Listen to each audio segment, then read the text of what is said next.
तमसो मा ज्योतिर्गमय मृत्युमा अमृतम गमय. वाईटाकडून चांगल्याकडे, अंधारातून प्रकाशाकडे, मरणशीलतेकडून अमरत्वाकडे नेणारे आहे आज आपली ही सत्कारमूर्ती. आज आपली आदरणीय सत्कारमूर्ती संगीता अशोक मनोकर मॅडम व श्री अशोक मनोकर सर या दोघांचाही या ठिकाणी आम्ही सत्कारमूर्ती म्हणून या ठिकाणी ती विराजमान झालेले आहे आणि त्यांनी ते स्थान स्वीकारलेलं आहे. तसेच या कार्यक्रमाला व दिशा मार्गदर्शन करण्यासाठी गरज असते ती प्रमुख पाहुण्यांची. आजच्या कार्यक्रमाच्या प्रमुख पाहुण्या म्हणून आपल्या शाळेच्या सर्व नवीन नेतृत्व असलेल्या सौ भोसले मॅडम यांचं या ठिकाणी मी स्वागत करतो. त्याचप्रमाणे सर्व सदस्य या सर्वांचं प्रथमतः स्वागत करतो. सुरुवात करतो. एक छोटीशी ज्योत प्रतीक म्हणून काम करते. एक छोटीशी ज्योत म्हणून प्रतीक म्हणून काम करते. थोडासा का होईना अंधार दूर करते. जीवनाला हवी प्रकाशाची साथ, दिव्यामध्ये जळते छोटीशी वाट, तरीही तिला आहे मानाचे स्थान. हे आपण आहे ज्ञान. तेव्हा प्रतिमा पूजनाने व दीप प्रज्वलनाने करूया आपण कार्यक्रमाची सुरुवात. मी सर्व स्टेजवरील मान्यवरांना विनंती करतो की त्यांनी प्रतिमेचे पूजन करावे, दीप प्रज्वलन करावे. प्रतिमा पूजन करीत आहे.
सर्वांनी जोरदार टाळ्यावर स्वागत करायचं.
करीतो स्वागत हर्षभराने प्रेमे गाऊने स्वागत केले. अतिथी देवो भव म्हणून फक्त पुष्प गुच्छाचं स्वागत पुरुषी ठरणार नसल्याने शब्द सुमनाने स्वागत करण्यासाठी येत आहेत आमच्या शाळेच्या विद्यार्थ्यांनी स्वागत केले गाण्यासाठी.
एकदा सर्वांनी जोरदार टाळ्यांचं स्वागत करूया. आणि मी मॅडमला विनंती करतो की त्यांनी स्वागत करायचं आहे. मॅडम मी मॅडमला विनंती करतो त्यांनी मॅडमला घेऊन त्याचं या कार्यक्रमाच्या निमित्त स्वागत करावं. जोरात एकदा पुन्हा एकदा टाळ्या.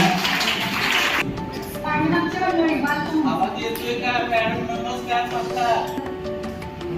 कुटुंब, नोकरी आणि त्यानंतर थोडासा विराम किंवा विश्रांती असा जो प्रवास असतो, या प्रवासामध्ये तुमच्या शाळेतील आदरणीय सत्कारमूर्ती ओंकार मॅडम त्यांचे सहकुटुंबीय उत्साही आणि कर्तृत्ववान या शाळेच्या मुख्याध्यापिका, त्याचबरोबर सर्व शिक्षक वृंद आणि सर्व प्राचार्य.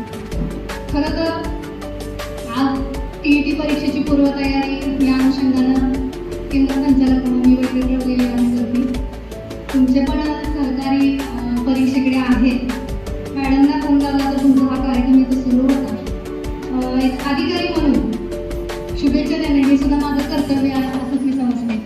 कारण काय होतं ना सर, आपण आयुष्यभर काम केलेलं असतं आणि या कामाचं कुठेतरी पाठीवरती थांबता गेल्यानंतर जो एक हात असतो ती उभा असते ना, ती सुद्धा देणं गरजेचं असतं. खरं तर मॅडमना मी शिक्षण विभागामार्फत सुद्धा खूप शुभेच्छा देते. तुमचं यापुढे आयुष्य निर्विघ्न, निरोगी, दीर्घायुष्य जावं. त्याचबरोबर तुमचा कुटुंबावरचा प्रवास आहे तो अतिशय चांगल्या प्रकारे जावं मी शुभेच्छा देते. त्याचबरोबर एक अजून सांगू इच्छिते की कसं असतं ना, आपण जन्म झाल्यापासून पुढचा प्रवास सुरू होतो तो अगदी संपेपर्यंत जो प्रवास असतो त्याला आपण जीवन म्हणतो. पण ते जीवन जगत असताना बऱ्याचशा गोष्टींना आपण सामोरे गेलेलो असतो. जसं की शिक्षणाचा कालावधी, शिक्षण झाल्यानंतर थोडीशी धडपड असते आपल्याला नोकरी मिळते का बघूया, तो मध्येच जीवनसाथी मिळतोय न मिळतोय कसा आहे काय आहे हा एक प्रश्न असतो. त्यानंतर हा प्रश्न सुटतो तोपर्यंत मुलं झाली की सर्व्हिस, नोकरी, कुटुंब, समाज सगळं सांभाळताना या कसरती करत असताना खूप खरं ना, मी तर म्हणेन की स्त्री अशी व्यक्ती आहे की या प्रवासामध्ये कुटुंबाचा एक भक्कम चाक असते आणि हे दोन्ही चाका आवश्यकच असतात. जसं की सरांनी सुद्धा खरं केंद्र प्रमुख म्हणून खूप अतिशय उत्कृष्ट काम केलेलं आहे. सरांच्या लक्षात असेल नसेल पण बऱ्याच वेळा ट्रेनिंगला वगैरे सुद्धा आम्ही एकत्र होतो.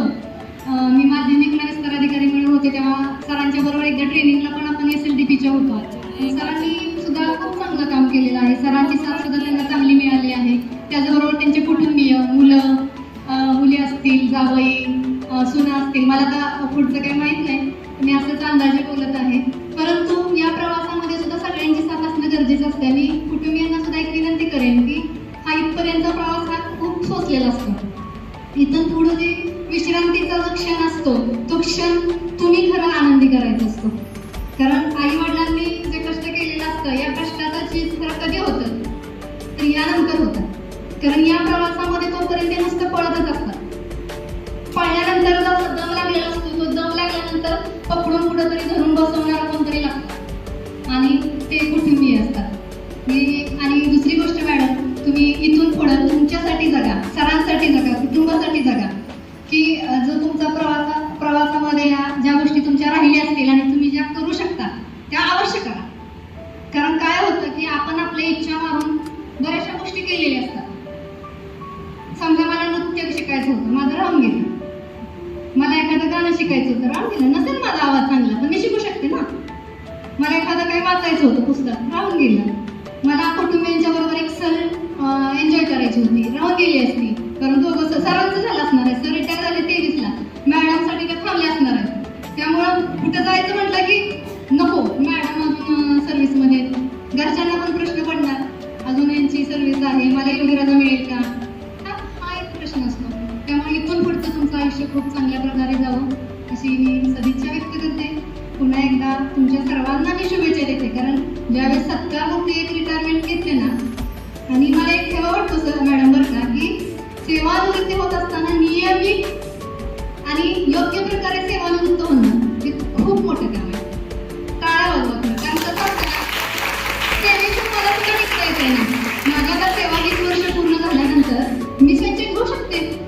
कारण माझ्यासोबत कुणाचा विषय नसेल, मुलांचा नसेल, जाऊ दे आता काय झाले 20 वर्ष पूर्ण, त्याला पेन्शन मिळते, चला जाऊया असं नसतं. कारण सगळ्यांचा विचार करत करत इथपर्यंत आपण पोहोचलेला असतो.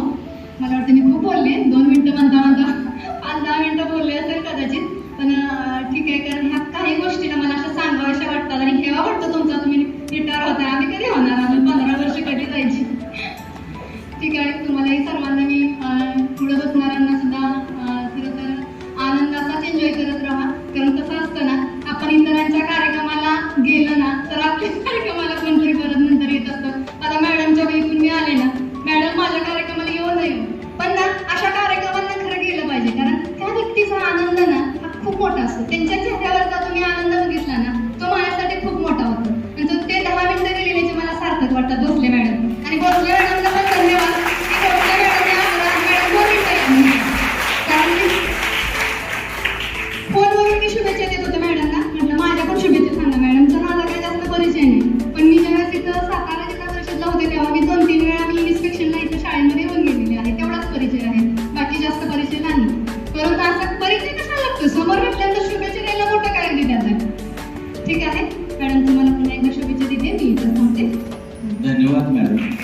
यालाच सगळं जीवन म्हणतात.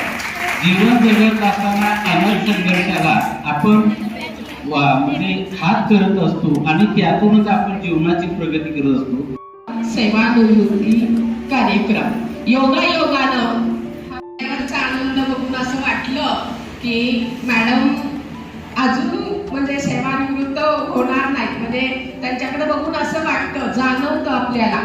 आणि खरोखरच नियत वयोमानानुसार मॅडम सेवानिवृत्त होते. तर गुरु मॅडमनी सांगितलं की आपण व्हॉलेंटरी रिटायरमेंट घेतो, त्याला काही अर्थ नसतो, पण आपण जेव्हा नियत वयोमानानुसार नियमानुसार रिटायर होतो त्याचा एक आनंद खूप मोठा असतो. मनुकर मॅडमच्या चेहऱ्यावर तो आनंद दिसतोय. आतापर्यंत त्यांनी आपलं सगळं योगदान या शैक्षणिक कार्यासाठी घालवलं. आता याच्या पुढचं जे आयुष्य आहे ते त्यांनी त्यांच्या मनाप्रमाणे जगावं. त्यांना पहिल्यांदा आरोग्यमय शुभेच्छा देते, कारण आरोग्य सगळं चांगलं असेल तर सगळं करता येतं. आणि एक दोनच ओळी मी सांगते की मनुकर मॅडमला एक संदेश देते. निवृत्तीनं निवांत व्हावं, ऐस पैस छान जगावं, आता थोडी उसंत घ्यावी, सहज शंभरी पार करावी. मॅडमला माझ्यातर्फे आमच्या विद्यालयामार्फत सेवानिवृत्तीच्या खूप खूप शुभेच्छा. धन्यवाद. संयोजकांनी मला इथं बोलण्याची संधी दिली त्याबद्दल त्यांचंही मनपूर्वक आभार. धन्यवाद मॅडम. आपण सुद्धा या ठिकाणी उपस्थित राहिला, मनुकर मॅडमना संदेश दिला, शुभेच्छा दिल्या. पुन्हा एकदा धन्यवाद वाटतो आणि तुझं या ठिकाणी आभार मानतो. प्रगतीच्या युगात संस्काराला स्थान, ज्ञानाच्या विश्वात शिक्षकाला मान आणि कार्यक्रमाच्या प्राणवायू प्रास्ताविकेचे ज्ञान. मी आजच्या कार्यक्रमाची प्रास्ताविक आमच्या शाळेच्या ज्येष्ठ शिक्षिका सो स्वाती गोपुरे मॅडम यांना विनंती करतो की त्यांनी आपलं प्रास्ताविक या ठिकाणी सादर करा. आज आपण येथे सर्वजण आपल्या शाळेतील ज्येष्ठ शिक्षिका सौ संगीता अशोक मनुकर या मॅडमच्या सेवापूर्ती कार्यक्रमासाठी जमलो आहोत. सेवापूर्ती हा शब्दातच सेवा पूर्ण केलेला दिवस किंवा सेवा पूर्ण झाली असा संकेत. परंतु ही सेवा ही माणसाची आपण कधी पूर्ण होत नसते, कारण आपल्या मनुकर मॅडम या अखंड आयुष्यापर्यंत शिक्षिकाच राहणार आहे. कसं असते की शिक्षकाला एक 38 वर्ष त्यांची सेवा 38 वर्ष झाली. एवढी 38 वर्ष सेवा झालेली असल्यामुळे जो शिक्षकाच्या मनातील जो शिक्षकाचा गुणधर्म असतो तो सहजासहजी जात नाही. तो आयुष्यभर हा शिक्षकच राहत असतो. जरी ती व्यक्ती शिक्षण क्षेत्रातून रिटायर झाली असेल तरी ती प्रत्येकाशी बोलताना तिच्यातील शिक्षक हा जागृतच असतो. ती त्याचप्रमाणे शिक्षकाशी बोलत असते. अशा या आपल्या शाळेच्या मनुकर मॅडम अत्यंत शांत, संयमी, सगळ्यांचा विचार करणाऱ्या किंवा बोलताना सुद्धा सहस्मित हास्यकर बोलणाऱ्या मनुकर मॅडम त्यांनी आपल्या रयत शिक्षण संस्थेसाठी अखंड 38 वर्ष सेवा दिलेली आहे. 38 वर्ष म्हणजे सोपं नव्हे. 38 वर्ष रोज सकाळी उठल्यापासून शाळेचा विचार करणं. सहज जरी उठलं तरी स्त्री असते तिच्या मनात विचार होतो की आज शाळेत जायचं, आपल्याला आज काय करायचं, आज मुलांना आपण काय द्यायचं किंवा आपण काय करायचं, हा विचार सतत त्या प्रत्येक शिक्षक करत असतो. आणि अशी त्यांनी खूप सुंदर अशी सेवा 38 वर्ष रयत शिक्षण संस्थेला दिलेली आहे. त्यांची खूप आणि विशेष सांगायचं म्हणजे त्यांची एवढ्या 38 वर्षातील फक्त एकच वर्ष त्या बदलून करायला आपल्या रयत शिक्षण संस्थेचं SJM कॉलेज SJM विद्यालय आहे, सद्गुरू गाडगे महाराज विद्यालय प्राथमिक शाळा, इथंच फक्त त्यांची 1 वर्ष बदली होती. आणि त्या पूर्ण सर्व्हिस एका जागी करणं, सातारमध्ये करणं किंवा रयत शिक्षण संस्थेतील जिजामाता प्रॅक्टिस स्कूल या नावाजलेल्या शाळेमध्ये करणं, तर त्यांनी अनेक अनुभव, अनेक मुख्याध्यापकांच्या हाताने त्यांनी काम केलं असेल. आणि ते काम करत असताना म्हणजे माझ्या नोकरीच्या सुरुवातीपासून मी मॅडमला पाहते. मी जरी विद्यालयात आता आले असेल तरी माझा परिचय यायचा, माझा संबंध यायचा शाळेशी. पण अतिशय शांत, संयमी असं व्यक्तिमत्व, तसंच त्यांचं कुटुंबीय देखील खूप सुसंस्कृत. त्यांनी जसं त्यांच्या हाताखाली काही मुलं घडवली, अनेक मुलांना मार्गदर्शन केलं. त्यांच्या हाताखाली असणारी अनेक मुलं ही आज यशाची शिखरपादाक्रांत केलेली आहेत किंवा अनेक उच्च पदस्थ अशी पदं भूषवत आहेत.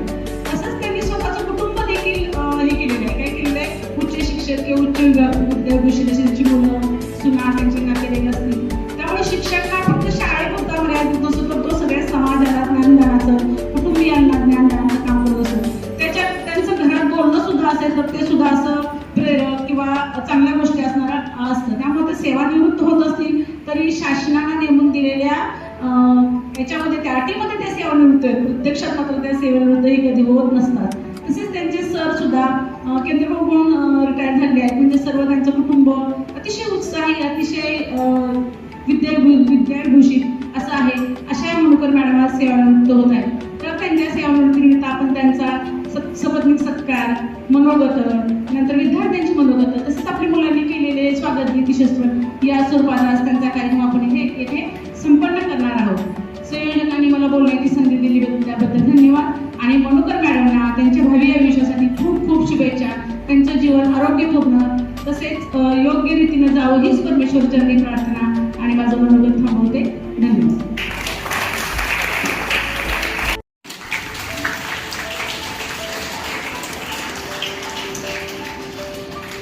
या सत्कारमूर्ती संगीता मनुकर मॅडम श्री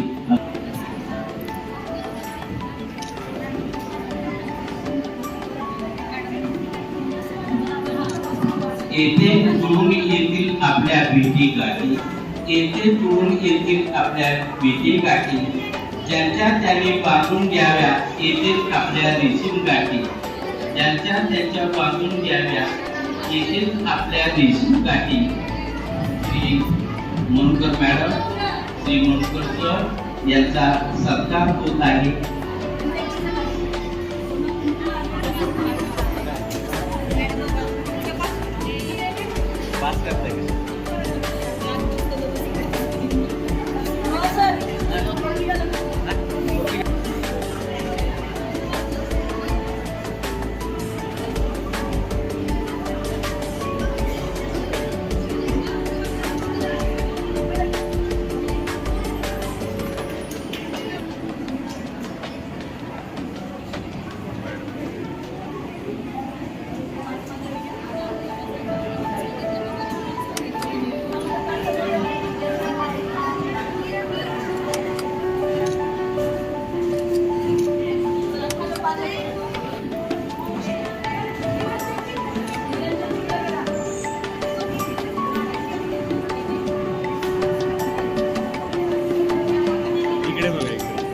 त्यावर सावी आणि सात्विक जोडली होती. शांतता पाळता कार्यक्रमाची शोभा शांतता डॉक्टर मावशी दिसत नाहीये या जरा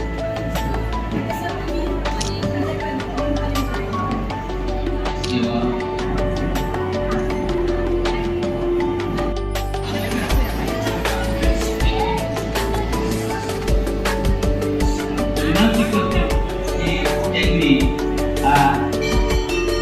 एकमेकांना टाकावी.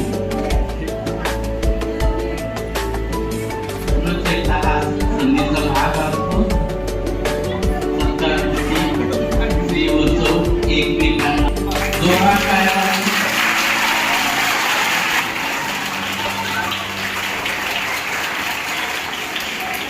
या ठिकाणी दुबईत एकमेकांना आहे. खूप आनंदाचा आणि सौख्याचा मंगलमय क्षणाचा आहे. अरे टाळ्यांचा आवाज कमी पडतो आहे.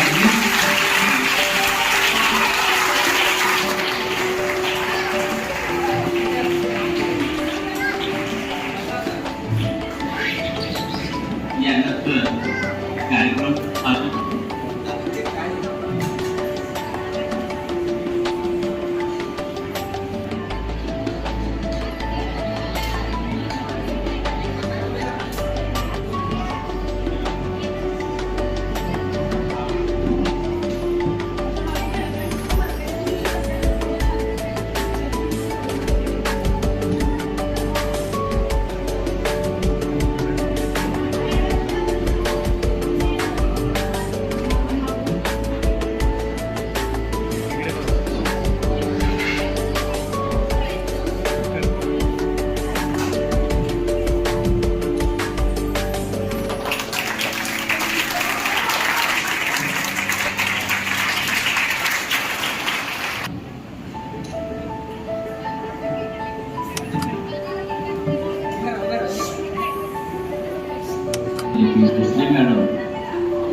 अशी मुलं तरी फक्त वाटतं हा काय बांधलेले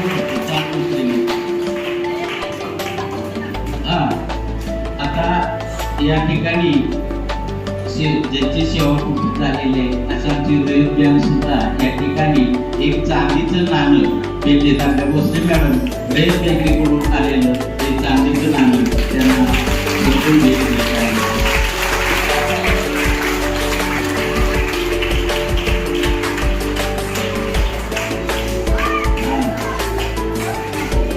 मॅडमनी पुढं सुखी समृद्ध असं जीवन जगावं त्यासाठी सर्व सेवकांनी मिळून त्यांना वैष्णव जाधव उभयताना पुष्पगोष्ठी बुद्ध देऊन त्याचा सत्कार करीत आहे. धन्यवाद. छोटे भाऊ यांचा सत्कार भोसले मॅडम करत आहे. सगळ्यांनी टाळ्या वाजवा.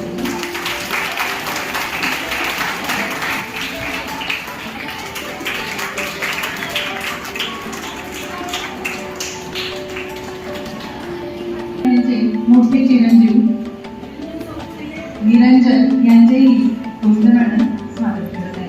तसेच त्यांच्या सुनबाई सुद्धा उपस्थित आहेत.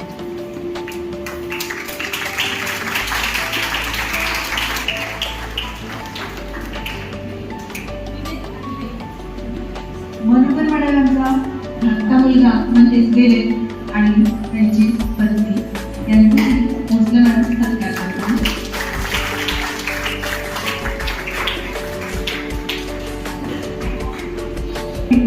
आपण या कार्यक्रमाला उपस्थित राहिले त्यांचंही स्वागत आणि सत्कार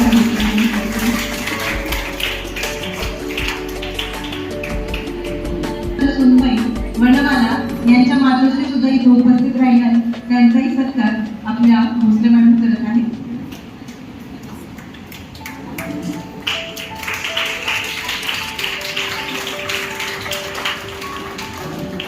टाळ्या खूप कमी पडतात.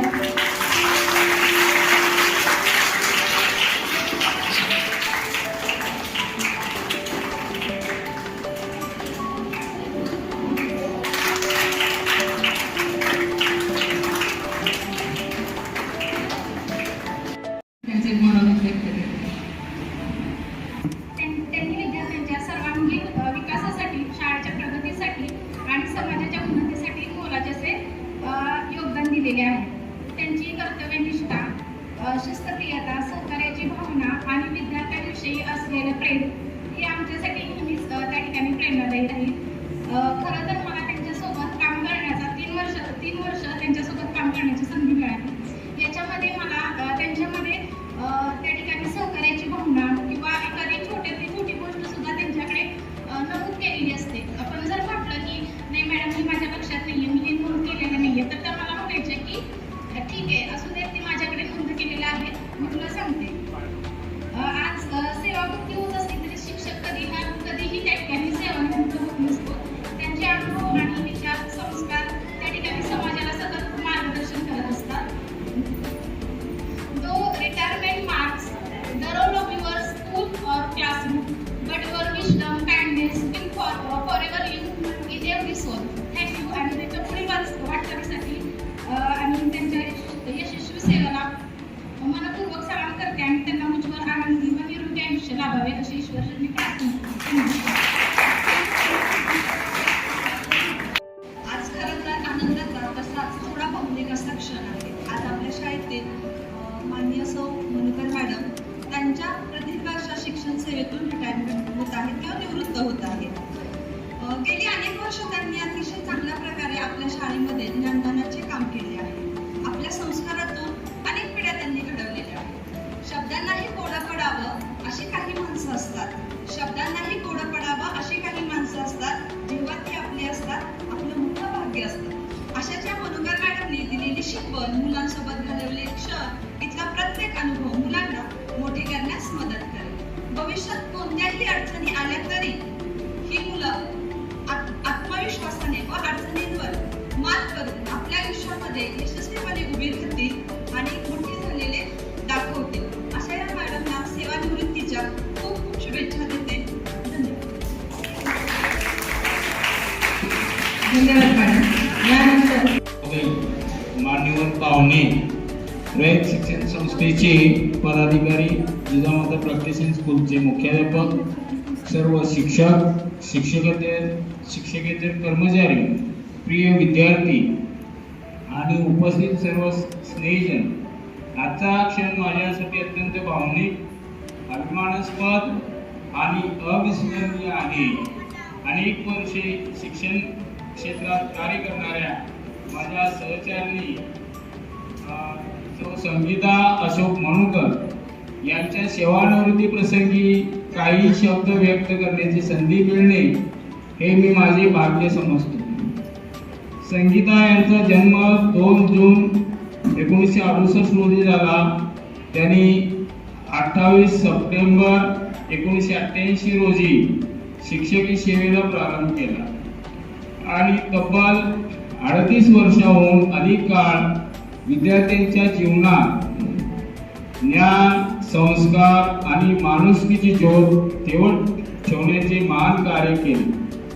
आता 30 जून 1926 रोजी नियत वयोमानानुसार त्या सेवेतून निवृत्त होत आहे. शिक्षक हा केवळ एक व्यवसाय नसतो, तो समाज घडवण्याचा ध्यास असतो. हा ध्यास त्यांनी आयुष्यभर जपला. विद्यार्थ्यावर प्रेम, अध्यापनातील प्रामाणिकपणा,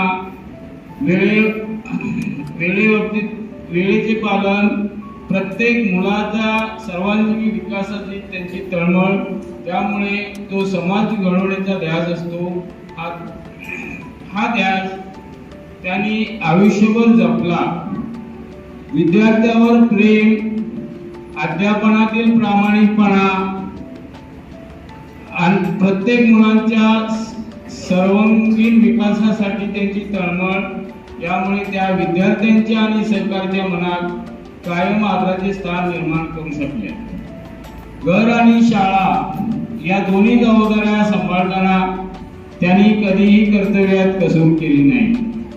एक आदर्श शिक्षिका, प्रेमळ आई, जबाबदार पत्नी आणि संवेदनशील व्यक्ती म्हणून प्रत्येक भूमिका समर्थपणे निभावली. त्यांच्या या प्रवासाचा मी जवळून साक्षीदार आहे आणि त्यांच्या कार्याचा मला मनापासून अभिमान आहे. आज मी त्यांचे पती म्हणून एवढेच सांगू इच्छितो की माझ्या आयुष्यातील प्रत्येक भूमिका समर्थपणे त्यांनी निभावली आणि या प्रवासाचा मी जवळून साक्षीदार आहे. त्यांच्या कार्याचा मला मनापासून अभिमान आहे.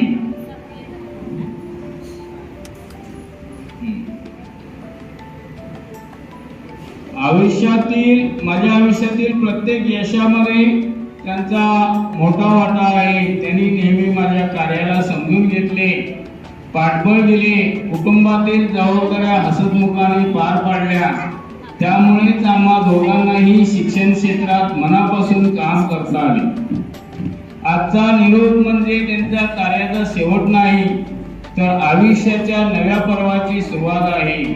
आता त्यांना स्वतःसाठी, कुटुंबासाठी, समाजासाठी अधिक वेळ देता येईल. त्यांचे ज्ञान, अनुभव, संस्कार यांचा लाभ समाजाला पुढेही मिळत राहील असा मला पूर्ण विश्वास आहे. या प्रसंगी जिजामाता प्रॅक्टिसिंग स्कूल, रयत शिक्षण संस्था, सर्व सहकारी, विद्यार्थी आणि पालक यांचे मी मनपूर्वक आभार मानतो. धन्यवाद. जय हिंद, जय महाराष्ट्र. मी ॲक्च्युली बोलणार नव्हते, पण आता इथे सगळेजणच बोलत आहेत, त्याच्यामुळे मला पण थोडं असं वाटलं की मी पण बोलावं. आज त्या ज्या फेजमधून निवृत्त होत आहेत, तीच फेज माझ्या पण आयुष्यात कधीतरी येणार आहे आणि त्यांच्याकडनं ॲज अ शिक्षक म्हणून किंवा मुलांना काय गायडन्स केला पाहिजे, घरात आपण कसं वावरलं पाहिजे, काय जबाबदाऱ्या घेतल्या पाहिजे, त्या गोष्टी मी त्यांच्याकडनं बऱ्याचशा शिकली आहे. फक्त मला त्यांना या आजच्या कार्यक्रमाच्या दिवशी एकच वाक्य सांगायचं आहे की आजपर्यंत तुम्ही दुसऱ्यांसाठी जगलात, तर आता ह्या दिवसापासून, उद्यापासून तुम्ही स्वतःसाठी जगा आणि स्वतःसाठी तुम्हाला काहीही करावंसं वाटलं, तुम्हाला कुठं जावंसं वाटलं, तुम्हाला काही हवंसं वाटलं, तुम्हाला फिरायचं असेल, तुमच्या दोन्हीही सुना तुमच्यासोबत आहेत, हे तुम्ही कायम लक्षात ठेवा आणि तुम्हाला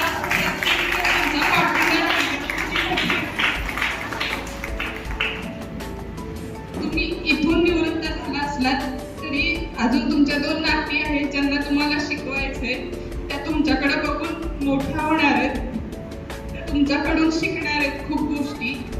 तर त्यांच्यासाठी जगा, तुमच्यासाठी जगा, हेच मी फक्त सांगेन.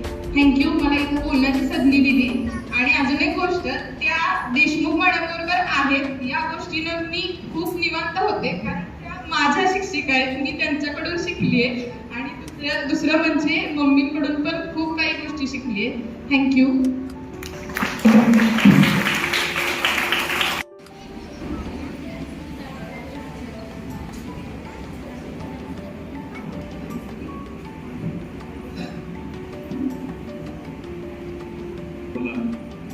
हा जो कार्यक्रम आयोजित केला आणि त्यामध्ये भोसले मॅडमचा असलेला उत्स्फूर्त सहभाग याबद्दल मी तुमच्या स्टाफचे, भोसले मॅडमचे सर्वांचे आभार मानतो. भोसले मॅडमचाही माझा तसा परिचय जुना आहे. म्हणजे मॅडम इथे येण्या अगोदरपासून त्यांची मुलगी आणि मी एका ठिकाणी क्लासमध्ये एकत्र होतो. त्यामुळे नंतर त्याच जेव्हा या शाळेत उपशिक्षिका म्हणून आल्या आणि नंतर पुढे मुख्याध्यापक झाल्या, तर आणि आज त्यांच्यातून त्यांनी आयोजित केलेल्या कार्यक्रमात माझी मम्मी रिटायर होती, कधी वाटलं नव्हतं. आणि ह्या कारणाने आज मी माझ्या भावाला पण विचारलं, तू बोलणार का? तो पण म्हटला नको, आहे कार्यक्रम, पण आम्ही ती हळवा असल्याने मला वरून लगेच येतं, पण प्रसंग पण तसा आहे. आत्ताच म्हणजे तुमच्या सगळ्यांचं बोलून जेव्हा ऐकलं की संयम संयम संयम, तर तो घरी तर आम्ही बघितलाय. म्हणजे आम्ही चिडतो किंवा प्रत्येकाच्या घरात होतं, एकमेकावर थोडं प्रत्येकाचे स्वभाव सेम होतं. पण जेव्हा आता तुम्ही सगळे सांगत होतात की मनोकर मॅडमचा स्वभाव संयमी आहे वगैरे, तर म्हणजे तो घरातच नाहीये, शाळेत पण आहे. कारण की मी तिच्याबरोबर जेव्हा जिच्यामध्ये ती जुनी बिल्डिंग होती, पठाणसर होते, तेव्हा मी स्वतः तिचे प्रत्येक मुख्याध्यापक, त्यांचा सगळा स्टाफ, म्हणजे मी नावं घेऊ शकतो एवढी मी, कारण की मी तेव्हा लहान होतो त्यामुळे शाळेत यायचो. त्यामुळे जुने जेवढे सर मॅडम आहेत ना, त्या सगळ्यांना मी पर्सनली ओळखतो, त्यांची प्रत्येकाची नावं सांगू शकतो इतपत. कारण की त्यांनी पण मला खेळवलं, त्यांनी मला मोठं केलं, त्यांच्याबरोबर मी बागडलोय. कारण की मी लहान होतो तेव्हा मम्मी मोठ्या वर्गाने शिकवत असायची. सो आणि तेव्हा मी पण एका शाळेत शिकत होतो. पण शाळेत शिकत असताना आपले आई वडील शिक्षक आहेत आणि त्यांच्या इथं जाऊन आपल्याला एक वेगळ्या प्रकारची पण शाळा अनुभवता येते. तो एक म्हणजे ते अनुभवायला मला इथून मिळालं. कारण की आमच्या शाळेत जेव्हा आम्ही फक्त विद्यार्थी म्हणून होतो, तर इथे आल्यानंतर ऍक्च्युली विद्यार्थ्यांसाठी शिक्षक जी मेहनत घेतात आणि ती मेहनत माझी मम्मी पण घेतलीये, हे जेव्हा बघायला मिळालं किंवा जवळ मी सगळ्या गोष्टी अनुभवायला आल्या, तर तो मी आज तिचा मुलगा असल्यामुळे ते मला अनुभवायला आलं, नाही तर नसतं आलं. आत्ताच मागच्या महिन्यामध्ये माझ्या आजीचं वर्ष साजरं झालं. तिथे म्हणजे ती ऍक्च्युली मम्मीला पण आवडलं असतं की मम्मीची आई, माझी आजी ह्या कार्यक्रमाला असायला पाहिजे. आता वर्ष साजरं झालं मागच्या वर्षी. तिचं तिथे मी एक म्हणजे आमच्या मामाने बहिणीचा कार्यक्रम ठेवला होता, तर तिथे मी 4 ओळी ऐकल्या. मी त्याच्या आधी त्या कधी ऐकल्या नव्हत्या. ते प्रत्येक मुलांना आपल्या आईबद्दल त्या म्हणून वाटते, अशा त्या 4 ओळी होत्या की आई, तुझ्यावानी मूर्ती या जगात, तुझ्यासारखी मूर्ती या जगात नाही, अनमोल जन्म दिला का आई, तुझं उपकार फेकणार नाही.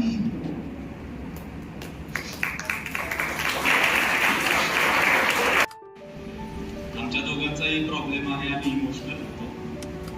कदाचित ते आमच्या मम्मीकडूनच आमच्याकडे आलेले, त्यामुळे ऍक्च्युली मी आज बोलणं टाळत होतो. पण सगळेच बोलतायत आणि भैया म्हटलं की बोल.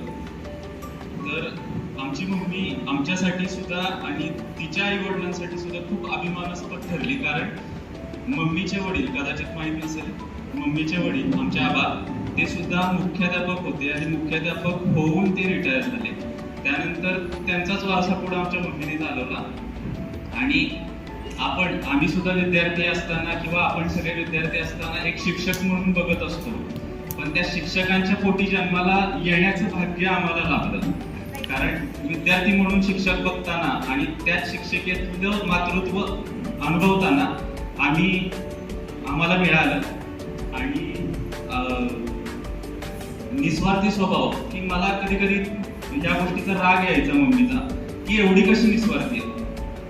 म्हणजे आपण म्हणतो निस्वार्थी वागा, तुम्ही कसलाही स्वार्थ ठेवू नका, पहिल्यांदा दुसऱ्याचा विचार करा. तर ती पहिल्यांदा दुसऱ्याचाच विचार करते.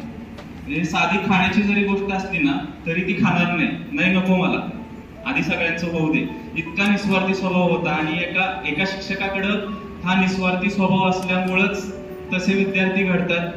निस्वार्थीपणानं तेवढी सेवा केली जाते. आणि मम्मीचा स्वभाव खरंच वेगळा आहे. आज इथं तुम्ही उपस्थित असलेले प्रत्येक जण ज्यांनी त्यांच्यासोबत टाइम स्पेंड केलेला आहे, त्या प्रत्येकाशी मी 100% सांगू शकतो की प्रत्येकाशी वेगळं नातं आहे. आणि ते प्रत्येकासाठी वेगळं आणि युनिक आहे. आणि आज इथं आपल्याला बोलण्याची किंवा हे कमी आहे वेळ आपल्याकडे, त्यामुळे तुम्ही सगळे व्यक्त नाही होऊ शकणार. पण जर प्रत्येकाला बोलायला दिलं तर प्रत्येक जण तिच्याबद्दल भरभरून बोलेल. आता जास्त इमोशनल व्हायचं नाहीये म्हणून मी थोडस इकडून तिकडून बोलून इथंच माझं बोलणं थांबवतो. बोलायला भरपूर आहे, कारण खरंच म्हणजे आमचं भाग्यच म्हणायचं की दोन्ही आई वडील शिक्षक होते, त्यांच्या पोटी आम्ही जन्माला आलो. आणि या शिक्षकांची मुलं म्हणून तुम्हाला समाजामध्ये खूप वेगळी ओळख असते. काही संस्कारांचं वगैरे बोललं जातं, तर शिक्षकांच्या पोटी जन्माला आलं ना तर नकळतच संस्कार घडत जातात आणि ते त्या मुलांमध्ये दिसतात. बऱ्याचशा गोष्टींमध्ये आमच्या वागण्यातून बोलण्यातून माझ्याकडे बोलण्याची कला आली असेल ते आता मला जाणवलं की मम्मी प्रत्येक कार्यक्रमाला, वार्षिक स्नेहसंमेलनाला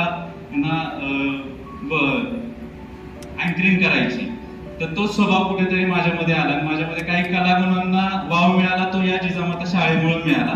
कारण मी लहान असतानापासून मम्मीसोबत शाळेत यायचो आणि इथल्या फळ्यांवरती चित्रकला काढ किंवा मुलांमध्ये खेळ, यामुळं माझ्यामध्ये ते गुण आले, बोलण्याचे असेल किंवा कलेचे असतील. आणि आम्हाला अभिमान वाटतो. आम्ही त्यांच्यासाठी अभिमानास्पद काही केलंय की नाही माहित नाही, पण आम्हाला अभिमान वाटतो. कारण परवा मी राजवाड्याच्या इथे थांबलो होतो, एक मुलगा गाडीवरून गेला आणि तो रिटर्न आला माझ्याजवळ आणि त्याने मला विचारलं, त्यांनी पहिल्यांदा मम्मीचं पहिलं आडनाव घेतलं, कांबळे का? म्हटलं नाही, मनुकर. तरी पण तो थांबला आणि म्हटला आई शिक्षक आहे का? म्हटलं हो. म्हटलं तू यायचा शाळेत, आम्हाला मॅडम शिकवायला होत्या. म्हटलं हो, आता मनुकर मॅडम म्हणून ओळखतात त्यांना. तर अशी मुलं येऊन आम्हाला भेटतात, ती पण आम्हाला ओळखतात आणि शिक्षकांची मुलं म्हणून आम्हाला ओळखतात. त्याचा आम्हाला अभिमान वाटतो. आणि आज आमच्या मम्मीच्या सेवानिवृत्तीसाठी हा जो काही कार्यक्रम ठेवला, एवढं आयोजन केलं, सगळे उपस्थित राहिला, तेवढा वेळ दिला, त्याच्याबद्दल मनापासून आभारी. Thank you so much. सगळे इतकं छान छान बोलले, मी वेगळं अजून काय सांगू. आपल्या शाळेतील मणुकर मॅडम यांचा आज सेवापूर्ती कार्यक्रम. तर उद्यापासून स्त्रीचा जन्म जसा आईच्या उदरातून एकदा होतो, तसा आयुष्यामध्ये स्त्री एकदा नाही अनेक वेळा जन्माला येते. उद्यापासून मणुकर मॅडमचाही एक नवीन जन्म होणार आहे. तर त्यासाठीच मी त्यांना खूप खूप शुभेच्छा देते आणि माझं मनोगत या छोट्याशा गाण्यातून व्यक्त करते. हे गाणं अगदी जुनंच आहे, पण मी नव्यानं तुम्हाला ऐकवते, तर ऐका. एकाच या जन्मी जणू फिरुनी नवे जन्मे नमी. एकाच या जन्मी जणू फिरुनी नवे जन्मे नमी.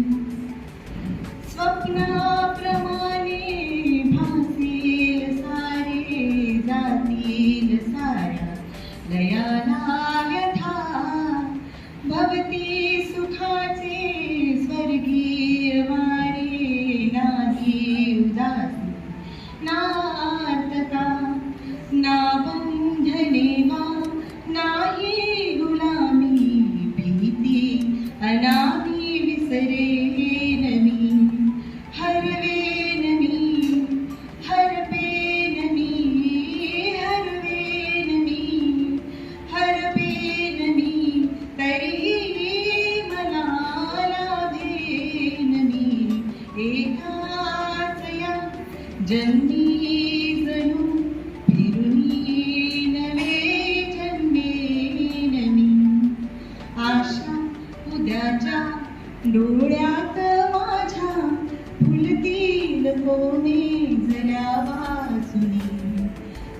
माझ्या बहिणीचे गुज घ्या जाणून या वाहणाऱ्या वाऱ्यातुनी आशा उद्याच्या डोळ्यात माझ्या फुलतील कोमेज या वाचुनी माझ्या मनीचे गुज घ्या जाणून या वाहणाऱ्या गाण्यातुनी लहरेन मी बहरेन मी लहरेन मी बहरेन मी शिशिरातुनी उगवेन मी एकाच या जन्मी जणू फिरुनी नवे जन्मे नवी फिरुनी नवे जन्मे नवी. पुन्हा एकदा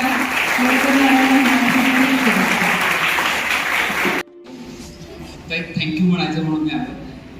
म्हणजे यापेक्षा थँक्यू म्हणण्यासाठी माझ्यासाठी दुसरा महत्त्वाचा दिवस शोधण्याची गरज नाही, कारण की आज माझ्या एक शिक्षक म्हणून असेल किंवा एक आर्टिस्ट म्हणून, डान्सर म्हणून, ॲक्टर म्हणून, मॉडेल म्हणून या सगळ्यामागं जो प्रत्येक क्षण मला खूप महत्त्वाचा वाटतो. आणि त्याच्यामध्ये एक मित्र म्हणून विवेक माझ्यासाठी खूप मार्गदर्शक तर आहेत. आणि त्याच्यासोबत म्हणजे मी शाळेत तिथे काम करायला यायच्या आधीपासून विवेक आणि मी कॉलेजमध्ये होतो आणि त्याच्यानंतर मी त्यांच्या घरी बऱ्याचदा जायचो.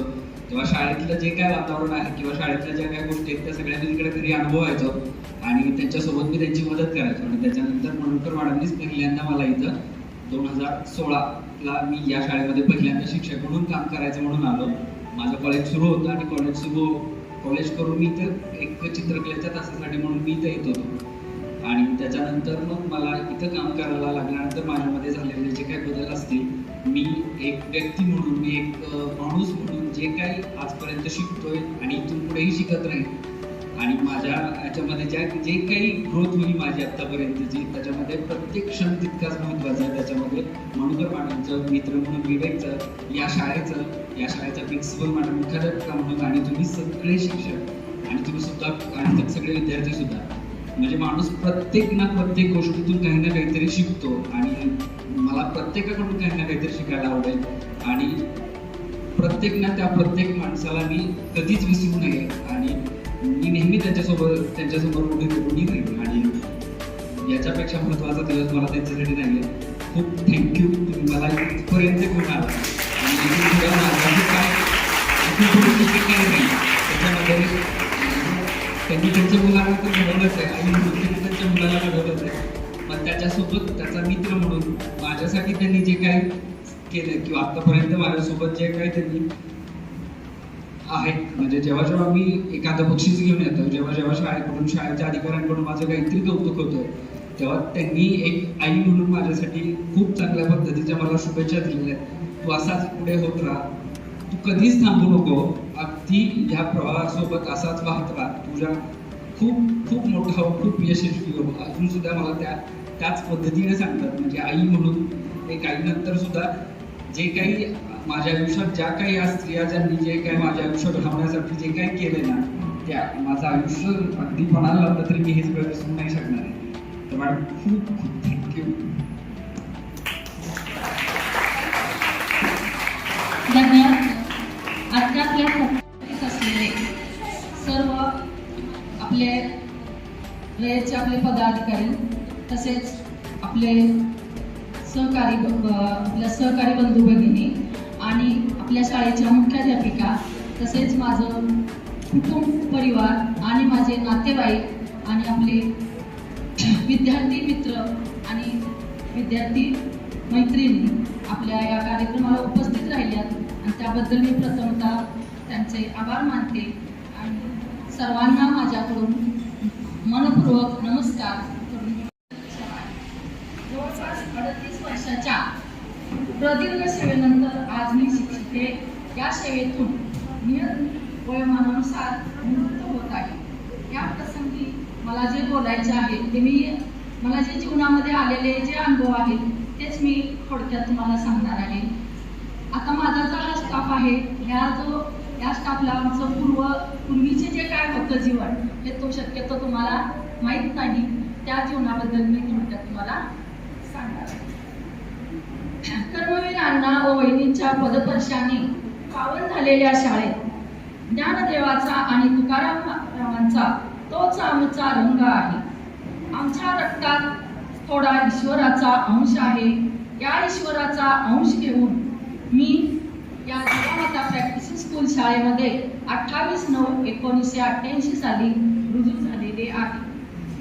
सेवादानाचे कार्य करीत आहे आणि श्रेय जर पाहायचं म्हटलं तर हे सगळं श्रेय मला कर्मवीर अण्णा, वहिनी आणि तसेच माझे मुख्य प्रेरणास्थान जर मला सांगायचं झालं या ठिकाणी तर माझे प्रथमतः आजी आजोबा आणि त्यानंतर माझे आईवडील. आता तुम्ही म्हणाला आजी आजोबांनी काय केलं? मी नेहमी मला प्रज्ञा आणि प्राचीची आठवण, मॅडम आई आहे का, आजी आहे घरात असं म्हटलं की मला माझ्या आजीचीच नेहमी आठवण येते. मी मॅडमने एकदा दोनदा म्हटलं असेल सुद्धा की तुम्ही बोलला की मला माझ्या आजीची आठवण येते. हे का असं? तर माझ्या आजोबांचं काही मला सहवास जास्त लाभला नाही, पण जो लाभला तो चांगलाच लाभला. त्यांनी स्वतःची त्यांची जी मुलगी होती म्हणजे माझी आत्या, मुलगी म्हटलं की पूर्वीच्या काळात मुलीला जास्त हे नव्हतं, मुलगी म्हटलं की तिरस्कार असायचा. आणि खरंच सांगायचं झालं तर माझ्या आजोबांनी त्यांच्या मुलीचा खरंच तिरस्कार केला होता. पण त्यांचे भावंड जे होते त्यांनी मात्र बहिणीचा कधीही तिरस्कार केला नाही. आणि मग मला हेच प्रश्न पडायचा की माझे आजोबा माझे लाड इतके करतात आणि मग आपल्या आत्याचेच का असं करत असतील. आणि त्यामुळे आत्याला माझ्या शिकवलं नाही, तसंच ठेवलं. आणि 4 भावंड जी होती म्हणजे माझ्या चुलत्यांचे, त्यांना मात्र माझ्या आजीनं शिकवलेलं आहे. आजी सुद्धा माझी अडाणीच होती.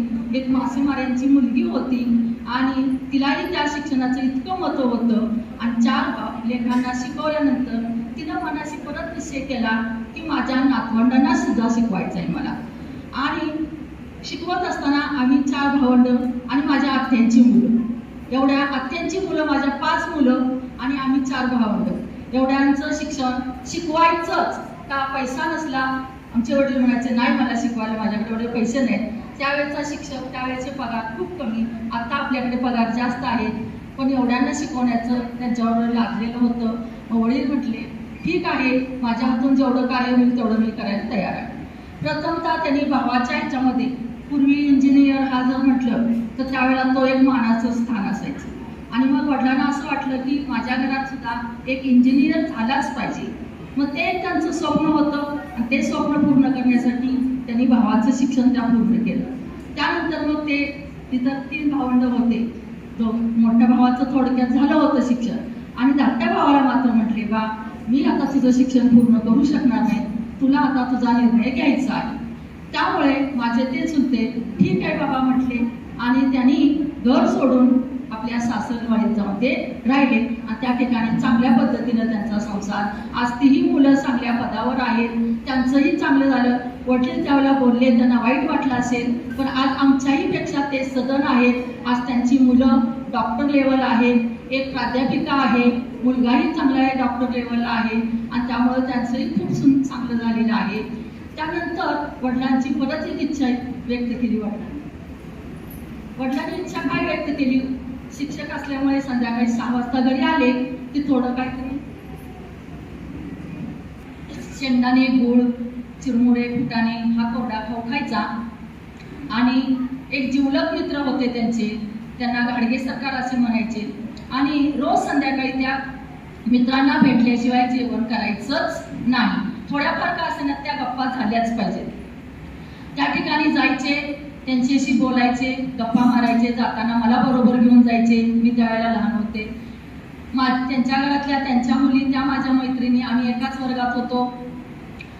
आम्ही दोघी बाहेर बसणार, वडील आणि ते मित्र आतमध्ये बसणार बोलत. आणि बोलता बोलता माझ्या कानावर एक शब्द असे आले की माझ्या मुलीनं सुद्धा माझा शिक्षकी पेशा पुढं चालवला पाहिजे, माझं हे ध्येय, माझं हे स्वप्न तिनं पूर्ण केलं पाहिजे. त्यावेळेला मी 4थीत होते आणि हे माझ्या डोक्यात ती वाक्य बसली. आता मी म्हटलं आपण शिक्षक कसं व्हायचं हे त्यावेळेला मला काहीच कळलं नाही. 1लीत म्हटलं तर 1ली आणि 2री मला वाटत नाही, मला मॅडम आता 1ली 2री शिकवताना माझा तो काळ आठवतो. आणि त्यावेळेला काय नाव घेणार पास, नाव घेणार पास. माझा 1लीतला काळ आठवतो 1 वर्षभराचा. मी खरंच सांगते मला काही येत नव्हतं, मी फक्त म जोडून लिहित होते. आणि मग मीच विचार केला, कुलकर्णी सर होते, संगीता कांबळे पास. आणि म्हटलं असं कसं काय आपण म लिहिलंय आणि मला पास कसं सांगायचं? मी घरातून वडिलांना विचारलं असेल, अहो मी काहीच केलं नाही, मी फक्त म लिहित होते आणि मला सरांनी त्या गुरुजींनी पास म्हणून सांगितलेलं आहे. तर असू दे, असतं येणार आहे तुला, येईल पुढं, हळूहळू शिकायचं असतं. आणि मग वडील आमचे म्हटले, हिच्या डोक्यात बसलेलं आहे, मला मच येत आहे, त्याच्या पुढं काहीच येत नाही. मग वडिलांनी सुरू केलं की आपण तुला थोडंसं मी तुला तयार करेन. मग वडिलांनी थोडे रोज आल्यानंतर संध्याकाळचं सकाळचं थोडं अभ्यासाला बसवायचे, शिकवायचे. वडील शिकवताना आमचे वडील थोडे रागीत होते, थोडा हे व्हायचे, म्हणजे राग आला की ते मारायचे सुद्धा. पण आम्ही तेवढं सहन केलेलं आहे आणि सगळ्या भावंडांना शिकवण्याचा त्यांनी खूप प्रयत्न केला. त्यानंतर त्यांचं ध्येय होतं शिक्षिकाच झाली पाहिजे. ठीक आहे, आता व्हायचं आपण शिक्षिका. 7वीपर्यंत शिक्षण माझं, मला वाटते गावातमध्ये 6वीपर्यंत शिक्षण झालं. वडिलांना प्रमोशन मिळालं. वडील म्हटले मला आता आजरा तालुक्यात जायचं आहे, मी एकटा जाणार नाहीये, तू माझ्याबरोबर आली पाहिजेस. मी म्हटलं मी कशी येणार, मला काहीच येत नाही, मी काय मला काही. आणि खरंच सांगायचं झालं तर मी स्वयंपाक काही करत नव्हते. माझ्या बहीण भावंड जी होते तेच ते स्वयंपाकात, आणि माझी आई स्वयंपाक करायची. आईला माझ्या काही काम येत नव्हतं खरंच सांगायचं झालं तर, कारण मामलेदार हे काय माहीत नाही माझ्या म्हणजे आजोबांचं, आणि त्यांच्या घरामध्ये सगळे नोकर चाकर होते, त्यामुळं कसलंच कामाचा गंध नव्हता माझ्या आईला. आणि अशा घरात ती म्हणजे तिकडं माझ्या गावी आल्यानंतर काम काय करायचं, तर फक्त तिनं स्वयंपाक शिकली. आणि हळूहळू सगळ्या प्रपंचाची जबाबदारी पडल्यानंतर मग मात्र तिला कळालेलं की आपण काहीतरी आता केलंच पाहिजे. मग ती शेतात सुद्धा जाऊ लागली, शेंगा खोडायचं, काही ते ज्वारी खुडायची, ते करायचं. तर कुठल्याही कामाला लाजली नाही. मामलेदाराची लेख होती, पण म्हटले आपल्या मुलांना शिकायचंय, आपण काम केलंच पाहिजे, हातभार थोडा लावलाच पाहिजे. तिनेही आम्हाला मदत केली. आणि माझी आई मात्र सांगितलेलंच आहे की एकदम भोळी बाबरी होती, तुम्ही कितीही बोला काही बोला, तुम्हाला कधीही प्रत्युत्तर करणार नाही, अशी माझी आई होती. फक्त प्रेमळ, खूप छान. आल्या गेल्यानं कधीही, माझा भाऊही त्याच स्वभावाचा आहे, तोही कुणी दारात आलं की त्याला चहा न पिता कधीही सोडायचं नाही. याच म्हणायचे. मग आता कोणी घरात असेल तर म्हणेल अरे काय तुम्ही इतका वेळ झालाय तरी चहा करायला सांगताय, नाही. आई म्हणायची नाही, चहा पिऊनच त्यांनी जायचं आहे, थोडा वेळ थांबून देत, मी करून देते लगेच. आणि पंडित सरांनी सुद्धा जवळून अनुभवलेलं आहे. पंडित सरांना सुद्धा माझ्या आईचा खूप हे आहे, म्हणजे आदर आहे. आई माझी आली की पंडित सर सुद्धा नेहमी घरी यायचे, आणि आईला सुद्धा चैन पडायचं आहे की आज पंडित सर घरी आलेले नाहीत, तो आज आला नाही, आज का आला नाही. मग मी सांगायचे सर तुम्हाला आई बोलवते, तुम्ही येऊन जावा. सर येऊन भेटून जायचे. तशी अशी माझी आई. घरात काम असेल, कुणी मला बोलवलं असेल तरी आई म्हणणार ते काम तिथंच ठेव आणि जा. मग माझं काम काय, फक्त वरवरची कामं करायची, स्वयंपाकात कधीही शिरले नाही. वडील म्हटले तुला मी बरोबर घेऊन जाणार आहे. आता मला प्रश्न पडला मी कसं करणार. हळूहळू मला वडिलांनीच कशी भाकरी करायची शिकवली आणि मी भाकरी करायला शिकले. हळूहळू कसा पाहिजे तसं, म्हणजे येईल तसा स्वयंपाक करायला शिकले. आणि मी वडिलांना आड घातली, तुम्ही मला या ठिकाणी आणलेलं आहे, मी फक्त तुमच्याकडे तुमच्याबरोबर 3च वर्ष राहणार आहे. 10वीला मला माझ्या गावाकडेच आपल्या जायचं आहे. वडील म्हटले ठीक आहे. माझी 3 वर्षाने बदली होते. 3 वर्षाचाच नियम होता त्या काळात, आणि 3 वर्षाने परत आमच्या वडिलांची बदली आमच्या गावाकडे झाली. आणि मोठ्या शाळेत, पहिल्यापासून त्यांनी मोठ्या शाळेत काम केलेलं आहे. मोठ्या शाळेत बदली झाली. ज्या शाळेत बदली झाली त्याच शाळेत पुन्हा ते रिटायर झालेले आहे. आता हा झाला काळ. पुन्हा मला नोकरी, आता 10वी झाली, डीएडला जायचंय. पहिल्या 10वी झाल्यानंतर डीएडला दोघींनीच आम्ही फॉर्म भरला होता, माझी एक मैत्रीण आणि मी. तिला डीएड मिळालं, मला डीएड मिळालं नाही. मी थोडी मनातून खचून गेले. आता काय करायचं. वडील आमचे म्हटले नाही तुला मार्क कमी पडले, तुला काही डीएड मिळणार नाही, तू आता काहीच करायचं नाही, तू आता घरातच बसायचं, तू शिकायचं नाही पुढं. मला प्रश्न पडला. मग माझी दुसरी एक मैत्रीण आली, ती म्हणली नाही आपल्याला डीएड नाही मिळालं, आपण कॉलेज करू. मग तिनं मला हट्ट करून आपलं कॉलेजला ॲडमिशन घेण्यासाठी घेऊन गेली. 11वीला ॲडमिशन घेतलं. पैसे नव्हते. माझी चुलत आत्या होती. चुलत आत्या म्हणली नाही, का नाही म्हणतात तुला, म्हणजे वसंता का नाही म्हणतोय पैसे द्यायला. तर नाही एवढ्यांचं मला शिक्षण जमणार नाही असे म्हणते.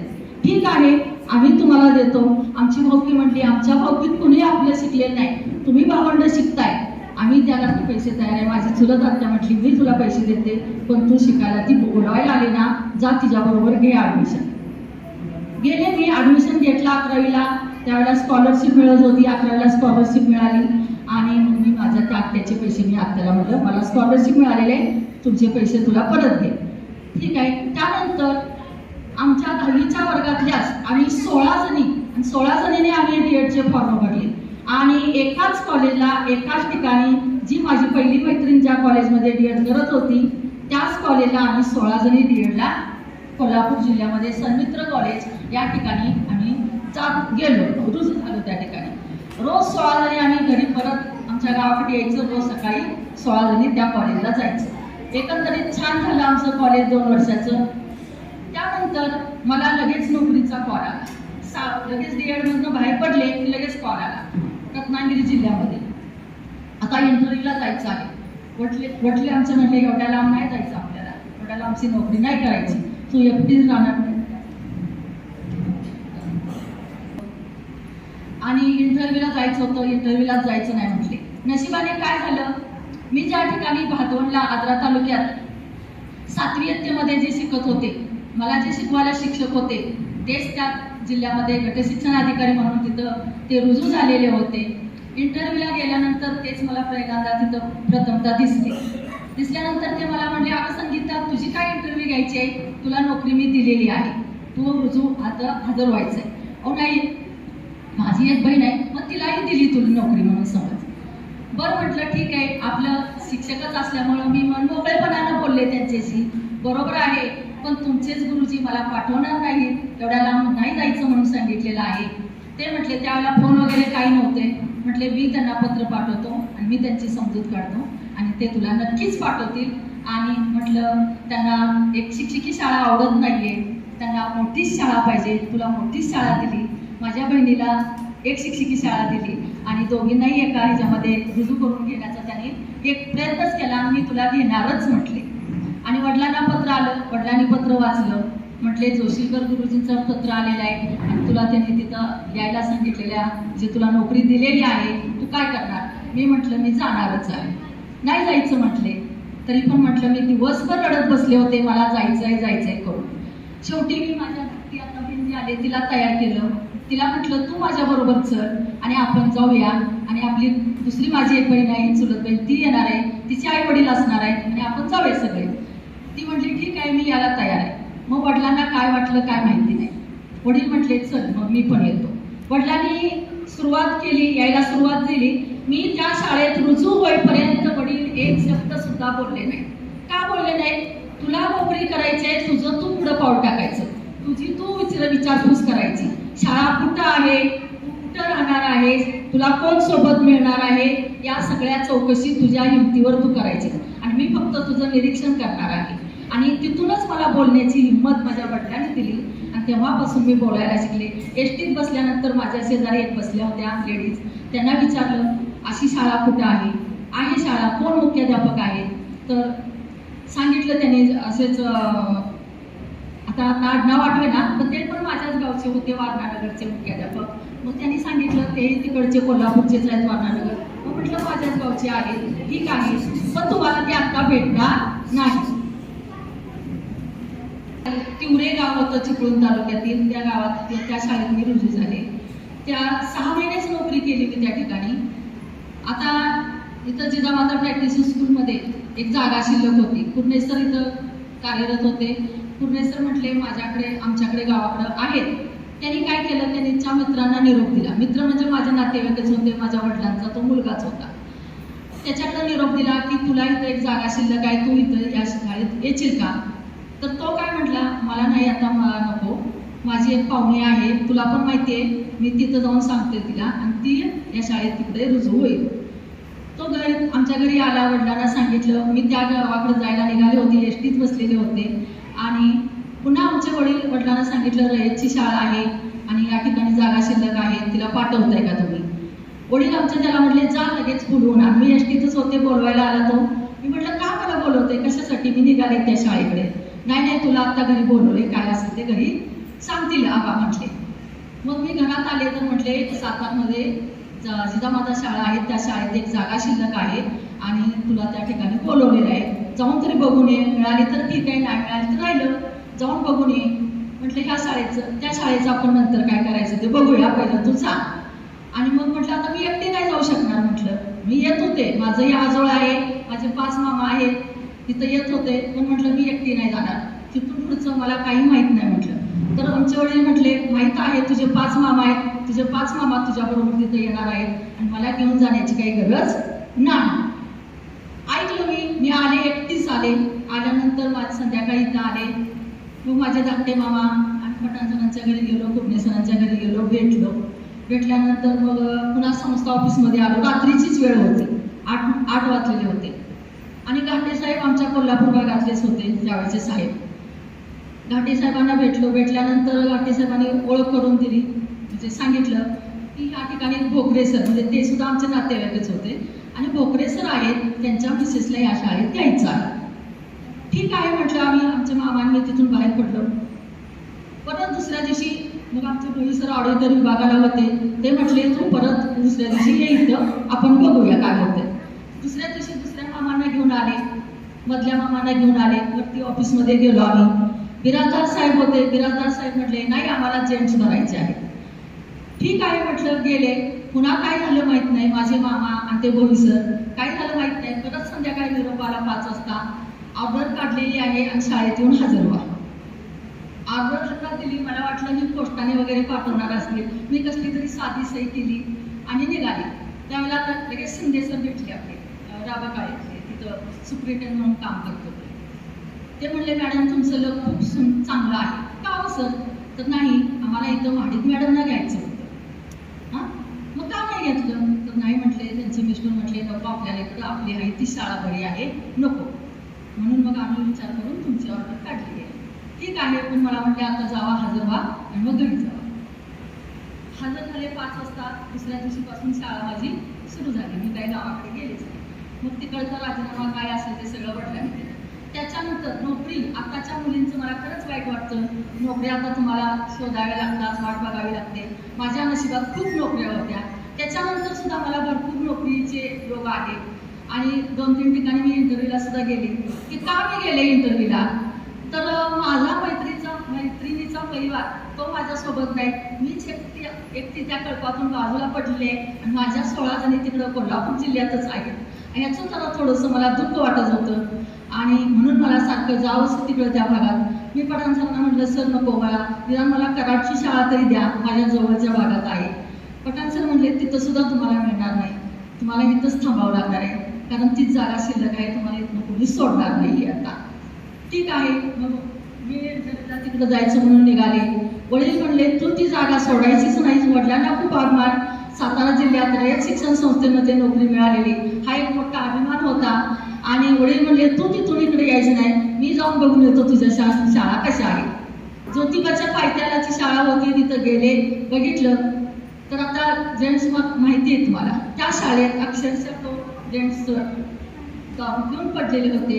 असं दृश्य माझ्या वडिलांनी पाहिलं आणि म्हणले म्हणून तर मी तुला सांगते की जेडपीच्या शाळेत नोकरी करायची नाही. तुला नशिबाने तुझ्या खूप चांगली नोकरी मिळालेली आहे, चांगलं गाव मिळालेलं आहे, शहर मिळालेलं आहे आणि ती नोकरी सोडण्याचा अजिबात प्रयत्न करायचा नाही. मग मी पुन्हा इचलकरंजीला आली आणि हायस्कूलवर होती ती. म्हटलं आता हायस्कूलला आलेले आहे, इचलकरंजी शहर चांगला आहे, त्या ठिकाणी करूया.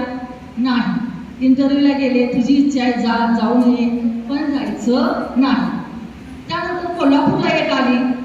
कोल्हापूरला आल्यानंतर मग मी पुन्हा तिकडे जायला निघाले. माझे मामा आडवे म्हणले तुला नाही म्हणून किती वेळा सांगितले तरी तुझ्यासारखा जाण्याचा प्रयत्न का चालू आहे, जायचं नाही. मग मला म्हणले तुला ज्याने नोकरी लावली, म्हणजे जो आमच्या वडिलांच्या मामाचा मुलगा होता, आता मी त्याला तिथं नोकरी लावणार आहे, त्यामुळे तू त्या जागेवर जायचं नाही.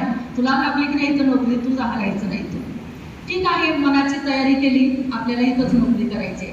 मग आमच्या मामाने पुन्हा आता जे रुजू झालेले आता इथंच नोकरी करायची.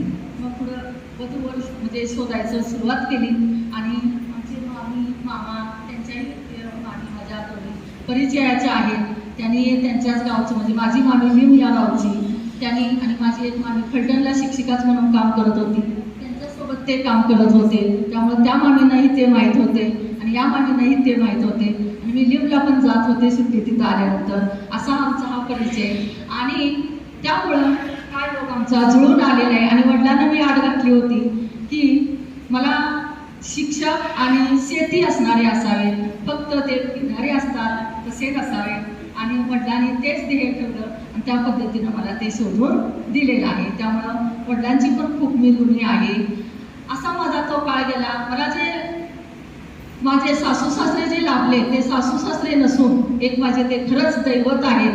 आई वडील म्हणजे माझे ते देवच होते. त्यांनी मला कसलीच उणीव भासून दिली नाही. माझ्या आई वडिलांपेक्षा ते मला खरंच म्हणजे लाभलेले आहेत. ते खूप चांगले लाभले होते. पण त्यांचा काळ मला जास्त काळ लाभला नाही. इतके प्रेमळ होते आणि त्यांची खूप गरिबी होती. त्या गरिबीतून त्या 2 मुलांना शिकवलं हा एक माझा त्यांच्याबद्दल त्यांचा सार्थ अभिमान आहे. इतक्या कष्टातून शिकलेले आहे. खरंच सांगायचं म्हटलं तर त्यांना खायला सुद्धा काही मिळत नव्हतं. अशा याच्यातून या 2 मुलांना शिकवलेलं आहे.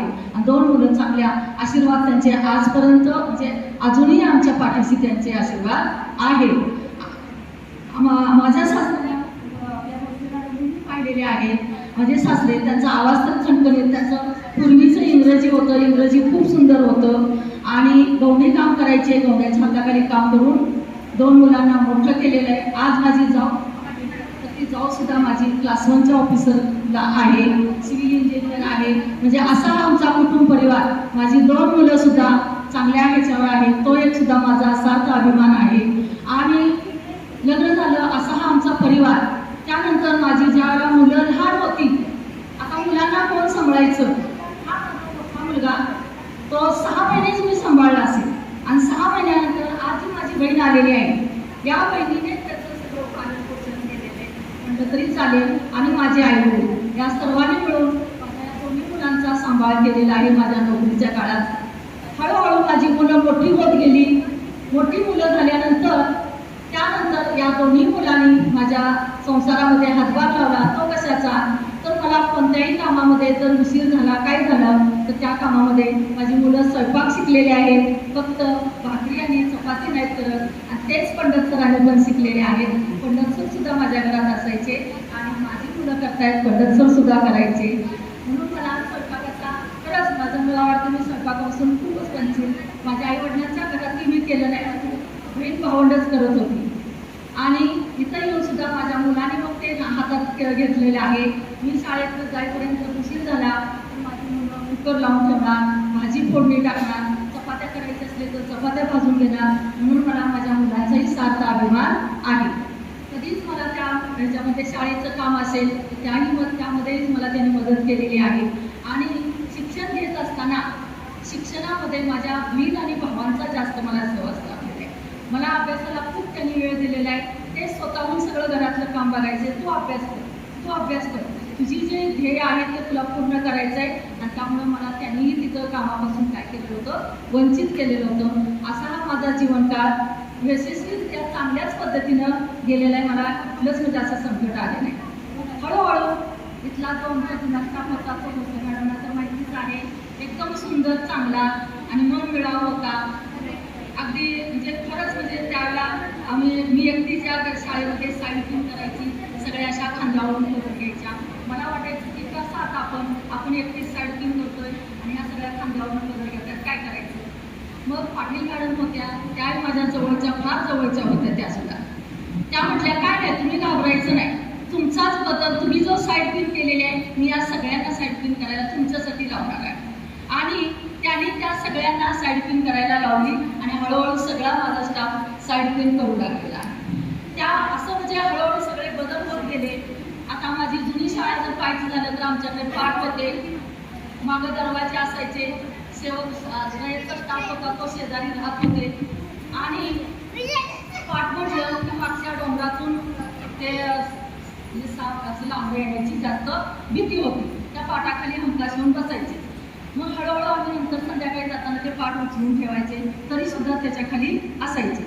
पण अण्णांची कृपा त्यामुळं त्याचा कुठल्याही विद्यार्थ्यांना आणि कुणालाही त्याची इजा झालेली नाही. आणि आज तागायचे तुम्ही सुद्धा अनुभव घेतले असतील. इथं भरपूर आहेत पण कुणालाही त्याचा आलेला नाही. अशी ही शाळा पुर्णेसर होते. पुर्णेसरांनी शाळा रंगवलेली आहे. आमची सगळी पत्र्याची शाळा होती, तांबडवेला पत्रा होता. पुर्णेसरांनी एकट्याने शाळा रंगवली. त्यावेळेला फळा होता लाकडाचा, ते लाकडाचे फळे रंगवले. आणि या लाकडाच्या फळ्यापासून आम्ही ग्रीन फळा इथपर्यंत पोहोचले. या फळ्यापासून पुन्हा आता तो प्रोजेक्टर आला. प्रोजेक्टर नंतर आता जो आपल्याकडे आलेला आहे तो इंटरॅक्टिव्ह पॅनल बोर्ड.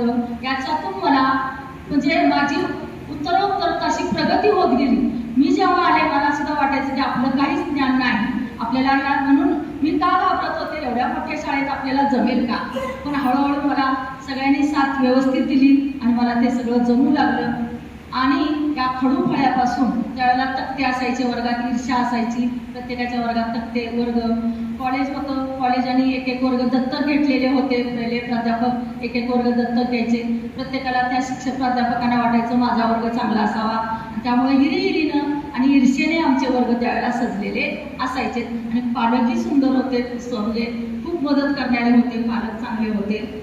त्यानंतरची माझी शाळा वरती गेली आणि एक खालचा मजला बांधून झाला. स्लॅब आला, स्लॅबवर पाणी टाकायचं होतं. पठाण सर म्हणले आता पाणी कोण टाकणार, आता आपल्याकडे मावशी आहे, त्यावेळेला कोणी नव्हतं तसं.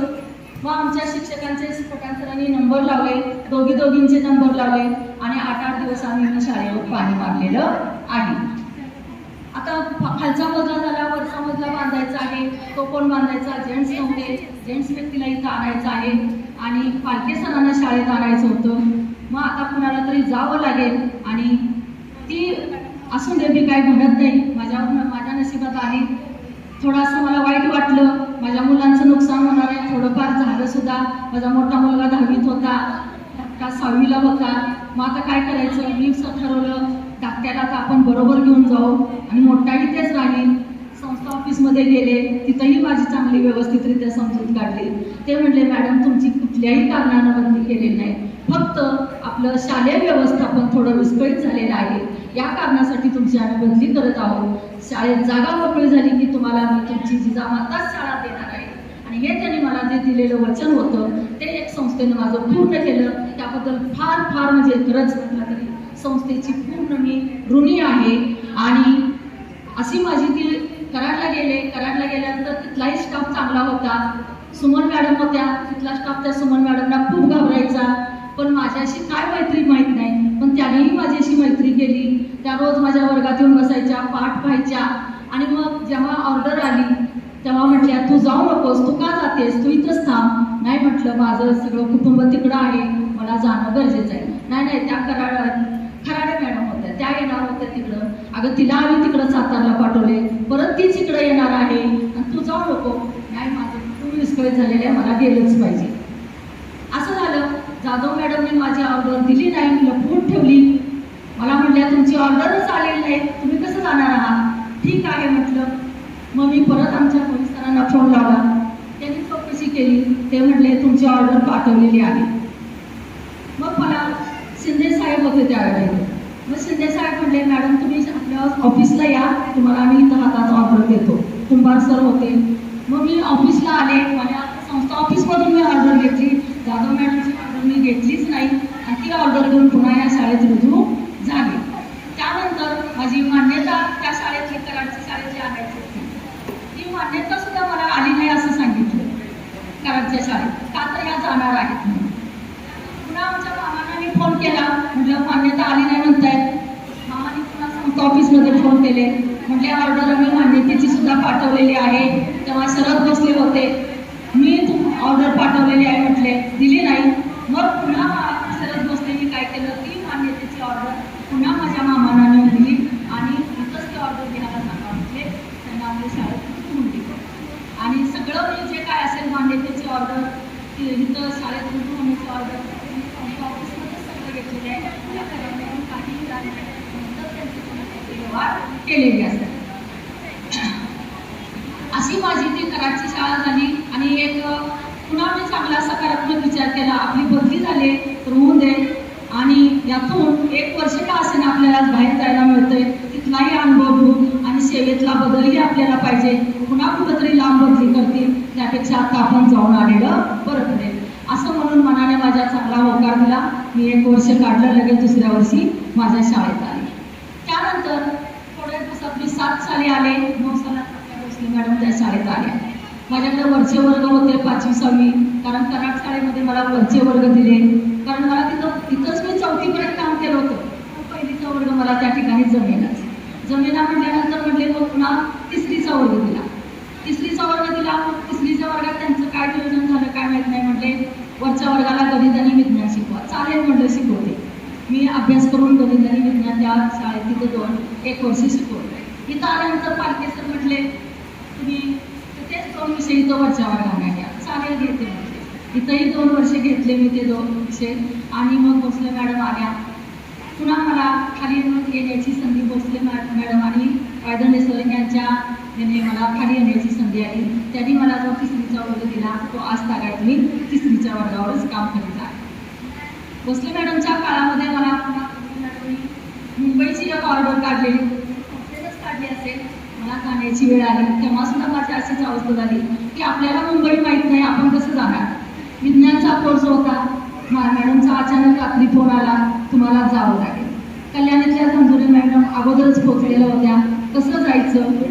मॅडम म्हटल्या तुम्ही स्टँडला जावा, तिकीट काढा, तिथं तुम्हाला बरोबर रिक्षात सांगा असं ठिकाण आहे, त्या ठिकाणी तिथे पोहोचताय. तिथं गेल्यानंतर तुम्हाला धंदुरे मॅडम भेटतील. आणि तो 8 दिवसाचा कोर्स होता. मॅडमच्या प्रेरणेने तो 8 दिवसाचा कोर्सही मुंबईच्या ठिकाणी मी छानपैकी पार पाडला. आणि त्यानंतर पुन्हा आपल्याला MIBचं प्रशिक्षण आलं. आणि खरंच मी मॅडमचं आभारी मानले किंवा ऋणीच आहे. मॅडमने तिथंही संधी दिली. त्यामध्ये सुद्धा माझं नाव घेतलं. मला खूप बरं वाटलं. कारण मुंबई शहरामध्ये मॅडमच्या सोबत आम्ही 4 sir Lokhande madam, Bhosale madam आणि त्यामुळे 3रीपर्यंत शिक्षण होतं. मॅडम आमच्या सोबत होत्या. तिथंही खूप धमाल केली म्हटलं तरी चालेल. मॅडम आणि लोखंडे मॅडम यांनी खूप मला सहकार्य केलेलं आहे त्या ठिकाणी. आणि ते प्रशिक्षण इतकं आनंदात की कधीही मी विसरू शकणार नाही. त्या प्राचीन साठे मॅडम होत्या आमच्यासोबत. त्यांच्याशी आमचं चांगलं जुळलेलं होतं. पण ते शिक्षण फक्त 1 वर्षच चाललं. त्याच्यानंतर पुन्हा ते शिक्षण थांबलं. लॉकडाऊन लागलं. लॉकडाऊन नंतर मग आता ऑनलाईन क्लास घेण्याची वेळ आली. मॅडम मला ऑनलाईन क्लास घेता येणार नाही, मी कसे घेणार. मॅडम म्हणल्या हळूहळू तुम्ही शिकणार आहात. मॅडमने हळूहळू मला कसं करायचं ते थोडं शिकवलं, थोडं लिहून दिलं. आणि पुन्हा मोठे सर बोलगे सर त्यांनी ते ॲप घेऊन त्याच्यावर कसं हे करायचं ते शिकवलं. आणि 3 वर्ष 2 वर्ष आम्ही जे ऑनलाईन क्लास घेत होतो. ऑनलाईन क्लास घेत असताना पालकांना आपली खरी ओळख कधी कळते तर त्या तासाला काही पालकसुद्धा बसायचे. आणि पालकांनी सुद्धा माझे त्यावेळेचे क्लास पाहिलेले आहेत. मी खूप वेळ क्लास घेत असायचे. म्हणजे मला कधी थांबवा पण पालक पण म्हटलेले की क्लास थांबवा. क्लास सुरू केला, थोडा वेळ व्हायचा सुटवायला, पण थांबवायला मात्र माझा उशीर व्हायचा. आणि बराच वेळ क्लास घेत आणि पालकांना आवडले. आणि एक पालक माझ्या झाले इतके आमच्या दुसरं म्हणायचं ते पालक खूप कमीच आहेत, खूप असे आहेत. पण त्याच पालकाने माझी स्तुती केली. बोलगे सरांना म्हटले की खरंच म्हणून तर मॅडम काय आहेत ते आज आम्हाला या लॉकडाऊनच्या तासामध्ये कळलेले आहेत. मग आमच्या सर्व मुलांच्या त्या आई बनून आम्हाला आमच्या विद्यार्थ्यांना शिकवत आहेत. आणि आमच्या खरंच त्या आई बनून आहेत आमच्या पालकांच्या. आणि हीच मला महत्त्व, हीच माझी पावती त्या पालकांच्याकडून. आणि मी ते खरंच मी त्या पालकांसोबत मी सुद्धा घाबरायचे. कारण ते पालक जरा होतेच तसे, तर त्यांच्याकडून स्तुती ऐकल्यामुळे मला सुद्धा मनाला बरं वाटते. काय असं तऱ्हेनं म्हणजे ऑनलाईन क्लास खूप चांगले झाले, बरं म्हणजे छान झालेलं आहे. त्यानंतर आलं प्रोजेक्ट. मग प्रोजेक्टचं शिक्षणसुद्धा आम्ही घेऊ लागलो. LCDवर तास होऊ लागले. आणि आता स्मार्ट पेटीचे तास झाले. यशोदा ह्याला पण आमचं स्मार्ट पेटीचं पण प्रशिक्षण झालेलं आहे. अशा या प्रशिक्षणातून भरपूर शिकायला मिळालं. आणि त्या ज्ञानाचा उपयोग आम्ही विद्यार्थ्यांना देत गेलो. विद्यार्थी घडत गेले. आज विद्यार्थी बऱ्याच ठिकाणी माझे चांगल्या लेवलला आहेत. तर ती माझ्यासाठी खूप महत्त्वाची पावती आहे. आणि शेवटी जे आता प्रशिक्षण घेतलं ते इंटरॅक्टिव्ह पॅनल बोर्डचं तेही मी शिकलेले आहे. आणि त्यातून फक्त आता काय झालं, एक शेवटचा क्षण जर सांगायचं झाला तो फक्त मी मॅडमच्या कुठल्याही सूचना पाळल्या जात नाही. सगळ्या सूचना पाळल्या. आणि शेवटच्या क्षणात मॅडमने मला थोडं कोड्यात टाकलं. पण आता असं नाही म्हटलं जाता जाता का असेल आपण आपल्याला ते काम करावं लागेल. केलं. मॅडमचं मी ते काम ऐकलेलं आहे, केलेलं आहे. असा सुखदुःखाचा माझा सगळं माझ्या आयुष्यामध्ये तसं आनंदात गेलं. तर शेवटी जाताना जरा सुखदुःखाचा जो संभव झालेला आहे. त्या सुखदुःखाच्या का झाला तर माझं ऑनलाईनचं एवढं काही हे नव्हतं. आणि आता मी कसं करणार ते काम. मतदार मॅपिंगचं काम आलं, घरोघरी हिंडायचं होतं. मग त्यामध्ये इतके त्यांचे फोन असायचे, इतके त्यांचे मेसेज असायचे. माझी म्हणजे अक्षरशः मी त्या मला अटॅक आला का काही असं 2 वेळा माझं तसं झालेलं आहे. त्या त्यावेळेला माझ्या धाकट्या सुनेनं मला सावरलेलं आहे. ती म्हटली, काय झाले मम्मी, काय करायचं आहे तुम्हाला? तर म्हटलं, अगं आपल्याला फिरायला जायचं आहे, मला ते ऑनलाईन काम येत नाही, मला काय करायचं माहीत नाही. चला म्हटलं आपण जाऊया. आणि आम्ही नारायणगाव पेठेत आलो, 2-3 ठिकाणी घरी गेलो. तिलाही ते नवीन असल्यामुळे समजेना. मग 2-3 सरांना इकडं तिकडं असे फोन करून ती कसं करायचं ते विचारून घेतलं आणि 2-3 घरं केली. त्यांना फोटो पाहिजे होते. तुम्ही सकाळपासून घरातून बाहेर पडला नाही, सुट्टी आहे आज असे म्हटले. त्यामुळे आम्ही त्याच्यावर 2-3 फोटो काढून त्यांना टाकले. तेव्हा ते शांत झाले आणि मलाही निस्वार्थ मी सोडला. मला जे काही जाणवत होतं डोळ्यातून ते सगळं माझं थांबलं. आता मग पुन्हा तिनं शिकवल्यानंतर पुन्हा मी बकरे सरांना ते आणायचे. मला रविवार सर्टिफिकेट दिले. मॅडम काय झालं, कामाचं कुठपर्यंत आले? तर अजून काही मला एवढं समजलेलं नाही सर ते, आणि मला काही ते जमत नाही. मग सरांनी माझ्या हातातून फोन घेतला, त्यांनी मला ते थोडं शिकवलं. ते म्हणजे कसं सर्च करायचं दाखवलं, कशी नावं शोधायची ती दाखवली. आणि तेव्हा मला खरंच अक्षरशः कळलं, समजलं. आणि तिथून पुढं मी मला कॉन्फिडन्स आला की आता हे काम आपण करू शकतो. आणि मग मी माझ्या सरांना घेतलं. माझ्या सरांचाही त्यामध्ये मोलाचा वाटा आहे. सकाळपासून आम्ही संध्याकाळ 9 सर असल्यामुळे मी 9-9:30 पर्यंत फिरत होते आणि ते काम पूर्ण करण्याचा मी प्रयत्न केला. 8 दिवस आम्ही फिरत होतो आणि खूप मला मदत केलेली आहे त्यांनी सुद्धा. त्यानंतर जनगणनेचं काम आलं. आम्ही खूप प्रयत्न केला. भोसले मॅडमने आम्ही ऑर्डर कॅन्सल करायची, नाही झाली. मग आता काय करायचं? मी भोसले मॅडम गावावरून येईपर्यंत वाट बघत बसले. भोसले मॅडम आल्याशिवाय म्हटलं मी कामाला सुरुवात करणार नाही. भोसले मॅडम आल्यानंतर आम्ही कामाला सुरुवात केली. त्यांनी मला थोडं समजावून सांगितलं घरावर नंबर कसे टाकायचे. आणि त्यांच्याबरोबर मी 1 दिवस फिरले. त्या कशा काम करतात ते पाहिलं. आणि त्यानंतर मग मॅडमना किती त्रास द्यायचा आपण, म्हणून मी मोठ्या सुनेला म्हटलं, तू येशील का माझ्याबरोबर? ती म्हटली हो, यायला तयार आहे. ती पुण्यावरून आली आणि तिनं मला त्या जनगणनेमध्ये मदत केली. आणि अशा तऱ्हेने आम्ही भोसले मॅडमनी पण आम्ही पण 4 दिवसात ते जनगणनेचं काम पूर्ण केलेलं आहे. असा हा सुखदुःखाचा जे संगम जो मला शेवटी जाता जाता आला आणि तो मी यशस्वीरित्या पार पाडलेला आहे. वाईट काय वाटतंय, फक्त शेवटच्या वर्षी मी माझ्या विद्यार्थ्यांपासून थोडं लांब राहिले, वंचित राहिले, याचं मला जाता जाता दुःख होत आहे. कारण मुलांचा संपर्क माझा पूर्ण तुटलेला होता. अगदीच यायचं शाळेत, थांबायचं की लगेच बाहेर जायचं असं होत होतं. त्याचंच फक्त मला दुःख झालेलं आहे, बाकी काही नाही आहे. आणि तशी मी पाहिलं तर या शाळेचे माझे अतूट नातं 38 वर्ष मी सर्व्हिस केली, जे खूपच नातं आहे. कायम माझ्या म्हणजे मनामध्ये राहिलेलं आहे. या शाळेत रुजू झाल्यापासून आजपर्यंत माझं नातं आहे असं टिकून राहणार आहे. सगळे मी आता सांगितलेलं आहे थोडक्यात.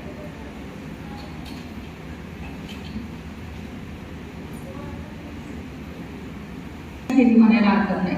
तर तुमच्यासारखी जी मला माणसं भेटलेली आहेत हीच माझ्या जीवनातली खरी कमाई आहे. हे एक मला वाक्य सांगायचं होतं. त्यानंतर सेवानिवृत्त म्हणजे शेवट नसतो, तर तो एक माझ्या जीवनाचा नवा आरंभ आहे. मनात अजून काहीतरी मला करायचं राहून गेलेलं आहे. वाचन आहे. मी मॅडमना वारंवार सांगायची मी वाचत होते, पण माझं वाचन केव्हा बंद झालं? मोबाईल हातात आला. मोबाईल हातात आल्यापासून खूप माझं म्हणजे वाचनाकडे मी बघितलंच नाही. रोज मला पेपर वाचल्याशिवाय चैन पडत नव्हती. सकाळी नाही वाचला तरी संध्याकाळी घरी गेल्यानंतर तो वाचायचा, वाचल्याशिवाय दुसरं नाही. आता मोबाईलमुळे माझं ते वाचन पूर्ण मागं पडलेलं आहे. लेखन काम जे काय मी पाहीन, जे काय बघेन ते मला लिहून काढायची एक सवय होती. माझ्याकडे त्या वह्यासुद्धा आहेत आणि ती सवय मी आता परत पुन्हा चालू ठेवणार आहे. काही मला मिळालं समाजकार्य करायला. माझे सर सुद्धा आता समाजकार्य करतायत. आपल्या शाळेला सुद्धा ते करतील असं मी त्यांच्या ग्याही देत आहे, करणार आहे, करतील. अर्थातच जुन्या आठवणींना नव्याने जाण देऊन मी जपण्याचा प्रयत्न करणार आहे. तुमच्या सर्वांच्या सहवासात मी खूप काही शिकून गेलेले आहे. मला सगळ्यांचं सहकार्य लाभलेलं आहे. जुन्यांचंही लाभलेलं आहे, नवीनांचंही लाभलेलं आहे. जसं काही नवीन काही येईल त्यांनी प्रत्येकाने मला ते शिकवलेलं आहे आणि मी शिकत गेलेलं आहे. कारण आमचं ज्ञान आणि तुमच्या ज्ञानात खूप तफावत आहे हे लक्षात. माझी 10वी नंतरचं डीएड आहे, बाकीच्यांचं 12वी नंतरचं डीएड, यामध्ये खूप तफावत आहे. माझ्या मैत्रिणींचाही मला शिक्षणामध्ये खूप सहभाग लाभलेला आहे. माझ्या कुटुंबाचा, माझ्या आईवडिलांचा शिक्षणामध्ये सहभाग खूप लाभलेला आहे, बहिणींचा, भावाचा, आणि त्यांचीही मी कधी आठवण विसरणार नाही. आज माझा भाऊ या कार्यक्रमाला हवा होता, आई माझी हवी होती. आईने तर हा सोहळा पाहताना अक्षरशः तिला खूप म्हणजे कुणालाही आनंद झाला नसता, इतका तिला आनंद झाला असता. पण आज ती या जगात नाही आहे. माझ्या सरांच्या सेवानिवृत्तीला मात्र आई होती. सरांचे माझ्या 8 सेवानिवृत्तीचे कार्यक्रम झाले. 8 ठिकाणी मी माझ्या आईला घेऊन गेलेले आहे. त्यामुळे मी त्यातच समाधान मानत आहे. प्रत्येक ठिकाणी माझी आई तिथं असायची. असा हा माझा सर्वांच्या सहकार्यामुळे प्रवास माझा सुकर झाला आणि यापुढेही तुमचा असाच माझ्यासाठी स्नेह, प्रेम आणि मार्गदर्शन लाभत राहो. अपेक्षा अनुधावनाने माझ्याकडून जर काही कुणाला तरी मी रागाने बोलले असेल, माझा राग कधी वाढला, थोडंसं माझं वय वाढल्यानंतर आणि थोडंसं न कळत राग वाढलेला होता, मला सुद्धा जाणवायचा. मी कधीही मुलांना हात लावलेला नव्हता, मारलेलं नव्हतं, रागवत नव्हते. पण या 2-3 वर्षात मला जाणवायचं की आपण आता मुलांना रागवतोय, न कळत मारतोय. म्हणजे माझ्या रागाने ते जागा घेतलेली होती आणि थोडं माझ्या हातून घडलेलं असेल आणि काही शिक्षकांना मी जर काही बोललेले असेल तर मला तुम्ही माफ करावं अशी इच्छा व्यक्त करत आहे. मोठ्या मनाने मला माफ करा आणि या वास्तूला मी अभिवादन करून तुम्हा सर्वांची मी आज रजा घेत आहे. जय कर्मवीर, जय महाराष्ट्र. माननीय अतिथी, तसेच माझे भोसले मॅडम, माझे सर्व शिक्षक आणि मावशी, आज आपण इथे मनुकर मॅडम यांच्या सेवापूर्ती सोहळ्यासाठी जमलो आहोत. आज मनुकर मॅडमची सेवा 1-2 वर्ष नव्हे तर 38 वर्ष सेवा झालेली आहे. आपल्या शाळेच्या भिंतीने त्यांचा आवाज ऐकला, फळ्याने त्यांची अक्षरे पाहिली आणि हजारो विद्यार्थ्यांनी त्यांचे संस्कार अंगीकारले. आज मॅडम तुम्ही सेवानिवृत्त होत आहात, पण तुमचे कार्य कधीच निवृत्त होणार नाही. तुम्ही लावलेली प्रत्येक रोपटे आज वटवृक्ष झालेली आहेत. अशा या कार्यक्रमासाठी मनुकर सर, मनुकर मॅडम उपस्थित राहिल्या, त्यांचे मी शाळेच्या वतीने हार्दिक आभार मानते. तसेच त्यांचे सर्व पाहुणे हेही उपस्थित राहिले, त्यांचेही शाळेच्या वतीने मी आभार मानते. तसेच माझे सर्व शिक्षक सहकारी आणि मावशी याही उपस्थित राहिल्या, त्यांच्या वतीने मी शाळेच्या वतीने त्यांचे मी आभार मानते. आणि हा कार्यक्रम संपला असे मी जाहीर